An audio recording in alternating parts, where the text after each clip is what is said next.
The Polar Express, written and illustrated by Chris Van Allsburg. To Karen. On Christmas Eve, many years ago, I lay quietly in my bed. I did not rustle the sheets, I breathed slowly and silently. I was listening for a sound a friend had told me I never hear. The ringing bells of Santa's sleigh. There is no Santa, my friend hesitated, but I knew he was wrong. Late that night I did hear sounds, ringing bells from outside, hissing steam and squeaking metal. I looked out my window and saw a train standing perfectly still in front of my house. It was wrapped in an apron of steam. Snowflakes fell lightly around it. A conductor stood at the open door of one of the cars. He took a large pocket watch from his vest. He looked up the window. I put on my slippers and robe.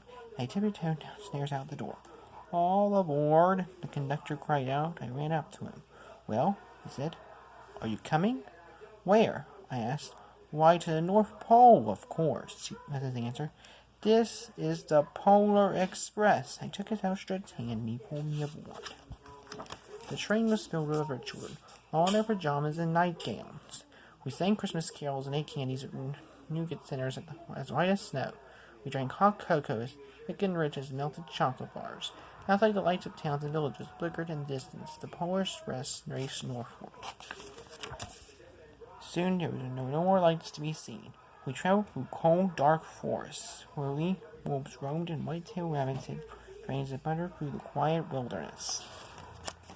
We climbed mountains so high it seemed as it was straight to the moon, but the Polar Express never slowed down. Faster and faster we ran along, rolling over peaks and through valleys like a car on a roller coaster. The mountains turned into hills, the hills to snow-covered plains. We crossed the barren desert of ice, the great polar ice cap. Lights appeared in the distance. They looked like the lights of a strange ocean liner sailing on a frozen sea. "There," said the conductor, "is the North Pole." The North Pole. It was a huge city standing alone at the top of the world, filled with factories where every Christmas toy was made. At first we saw no elves. They were gathering at the center of the city, the conductor told us. That is where Santa will give the first gift of Christmas. "Who receives the first gift?" we all asked. The conductor answered, "He will choose one of you." "Look," shouted one of the children. "The elves!" Outside we saw hundreds of elves. As our train grew closer to the center of the North Pole, we slowed to a crawl. So crowded were the streets with Santa's helpers. When the Polar Express could go no farther, we stopped and the conductor led us outside. We passed through the crowd to the edge of a large open circle. In front of us stood Santa's sleigh. The reindeer were excited. They pranced and paced, ringing silver sleigh bells that hung from their harnesses. It was like a magical sound, like nothing I ever heard. Across the circle, the elves moved apart and Santa appeared.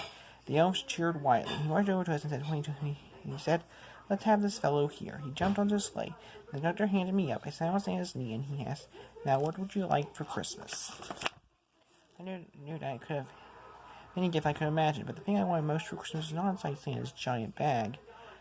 What I wanted more than anything was one silver bell from Santa's sleigh. When I asked Santa, he then gave me a hug and told an elf to cut a bell from a reindeer's harness. The elf tossed it up to Santa. He stood holding the bell high above them and called out, "The first gift of Christmas." A clock struck midnight. As the elves roared their approval, Santa handed the bell to me. I put it in my bathrobe pocket. The conductor held me down from the sleigh. Santa shouted out the reindeer's names and cracked his whip. His team charged forward and climbed into the air. Santa circled once above us and disappeared into the cold, dark polar sky. As soon as we were back inside the Polar Express, the other children asked to see the bell. I reached my pocket, but the only thing I found was a hole. I had lost the silver bell from Santa Claus's sleigh. Let's hurry outside and look for it, one of the children said, but the train gave a sudden lurch and we started moving. We were on our way home. It broke my heart to lose the bell. When the train reached my house, I sadly left the other children. I stood at my doorway and waved goodbye. And the conductor said something from the moving train, but I couldn't hear him. "What?" I yelled out. He kept his hands around his mouth. "Merry Christmas!" he shouted. The Polar Express let out a loud blast from his whistle and sped away. On Christmas morning, my little sister Sarah and I opened our presents. When we looked as if anything had been unwrapped, Sarah found one behind the tree and my name on it. Inside was the silver bell. There was a note. "Found this on the seat of my sleigh. Fix that hole in your pocket. Signed, Mr. C." I shook the bell. It was the most sound I ever heard. My mother said, "Oh, that's too bad." "Yes," said my mother, "it's broken." And the bell, my parents had not heard a sound. At one time, most of my friends could hear the bell, but as the years passed, it fell silent for all of them. Even Sarah found one Christmas she no longer hear its sweet sound. Though I've grown old, the bell still rings for me as it does for all who truly believe. The end.